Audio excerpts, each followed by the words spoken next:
ए video रे हमें आलोचना करियो बेलपत्र औषधीय गुण विषय। बेलपत्र जो सब औषधीय गुण रही जदि आपण मैंने बेलपत्र को नियमित सेवन करती कौन कौन सब रोग रू आपण मैंने ठीक हो पारे से विषय जानीपारे जदि आपण मैंने वीडियो को लास्ट से देखते। दर्शक बंधु ये बेलपत्र को नियमित सेवन कर जो सब रोग रू रक्षा पाई जो सब रोग रू आप ठीक हो पारे से रोगर लिस्ट मुझे कहूँ जी। नंबर 1 हाई ब्लड प्रेशर जोटा कि उड़िया रे उच्च रक्तचाप कह जाए। नंबर 2 ओबेसिटी मीन्स आपण माने जो मोटा हो जाती आपंकर जो चर्बी बढ़ी जाए से सब को ठीक करें। नंबर 3 डायबिटीज जदि आप डायबिटीज आक्रांत अच्छा या तो आप डायबिटीज आक्रांत नहांती प्राइमरी स्टेज आक्रांत अच्छा तो ताले बेलपत्र को नियमित सेवन करी आप डायबिटीज भी ठीक हो पारे। नंबर 4 कोलेस्टेरोल तो दर्शक मुझे कही रखी जदि आपन पाखे कोलेस्टेरोल हाई थाए से सब को ठीक करें। नंबर 5 ट्राइग्लिसराइड जदि आप ट्राइग्लिसराइड भी आक्रांत था तो से सब को ठीक करें। सो दर्शक बंधु ये जो 5टी बड़ बड़ रोग विषय में आपको कही रखी जदि आप नियमित बेलपत्र सेवन करती ए रोग आप लाइफ टाइम मुक्ति पाई पारे।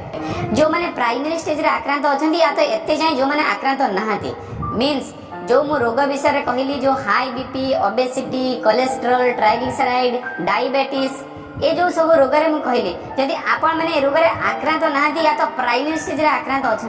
तो ताहले बेलपत्र को नियमित सेवन करी आप निश्चित रोग मुक्त हो पारे। सो दर्शक बंधु आपको कही रखिए जदि आपण मैंने ये सब रोग आक्रांत नहांती एवं आप नियमित बेलपत्र को सेवन करेंगे आदि नियमित बेलपत्र आप सेवन करते मिनिमम 90 दिन तो ताहले लाइफ रे केबे भी ये रोग आपको हेनी जदि आप लिविंग स्टाइल और दिनचर्या को आप ठीक ठाक रखिए। तो मुझे आपको रिक्वेस्ट करी जो मैंने सब रोग आक्रांत नहांती से 90 दिन जाक भी करेंगे आ जो मैंने प्राइमरी स्टेज आक्रांत अच्छा से 90 दिन पर्यंत करेंगे। सो दर्शक बंधु कहूँ चाहिए जदि आपण मैंने शिव मंदिर जाऊे और बेलपत्र चढ़ाऊे तो मुझे स्पेशल रिक्वेस्ट करी से बेलपत्र को शिव मंदिर छाड़ी आसतुनि भोला महेश्वर उपर से बेलपत्र चढ़ला से बेलपत्र आप नहीं आसतु नहीं आसी आप यूज करूँ जदि से सब चढ़ेला आप घर को आणु ना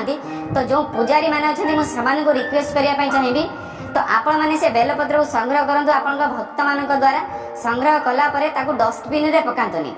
खरारे सुखु सुखिला पाउडर करी मंदिर रे रखंतु जेमिति आपण माने विभूति यूज करते सेमिति आपण यूज करंतु। से जो बेलपत्र पाउडर को जिते सब भक्त आसुचंती सामान को दियंतु जेमिति आमे मंदिर गले विभूति यूज करू एक्जाक्टली सेम टू सेम विभूति परी सामान को देई पारिबे जहा फल रे कोन बना सेमाने ए सब रोग मुक्ति पाई पारिबे। यदि आपण माने से सब को नेकी डस्टबिन रे पकांती बा कोनोसी जगह रे पकेई दियंती तो ताहाले कोन हो किछि भी बेनिफिट हेई पारिबोनी। सो दर्शक बंधु मुझे कही रखी गोटे सर्वे जना पड़ी प्रत्येक दिन आम भारत में जिते भी शिव मंदिर रही सेठारे जिते परिमाण बेलपत्र चढ़ा जाए मिनिमम 20 कोटी लोक ये रोग मुक्ति हो पारे जदि ए बेलपत्र को डस्टबिन में न पकई जदि आपको विभूति करी आपण यूज करेंगे। सो दर्शक बंधु ये मोर पर्सनल व्यू थिला जदि आपण मानको लागु थाए जे ये सत बा एमिति करबा दरकार तो आपण माने करि परिबे आ जो माने प्रसाद चढ़ौचंदी बा बेलपत्र भगवान को ऊपर चढ़ौचंदी मु तो कहबी सब चढ़ेला पर आपण नै आसंतु प्रसाद भଳି ताको सेवन करंतु। जदि जो भक्त माने सब आणु नाती तो पूजारी जो माने वीडियो को देखुचंदी समान को मु कहि रखिबी से बेलपत्र को आपण डस्टबिन रे पकांतुनी कि नष्ट करंतुनी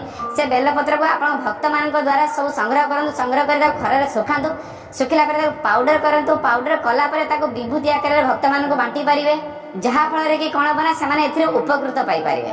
सो दर्शक बंधु ये थिला संपूर्ण वीडियो बेलपत्र औषधीय गुण विषय मु आशा करी ये वीडियो आपन को भल लागिथिबो जदि भल लागिथाय तो लाइक करंतु जदि भल न लागिथाय तो डिसलाइक करि पारिबे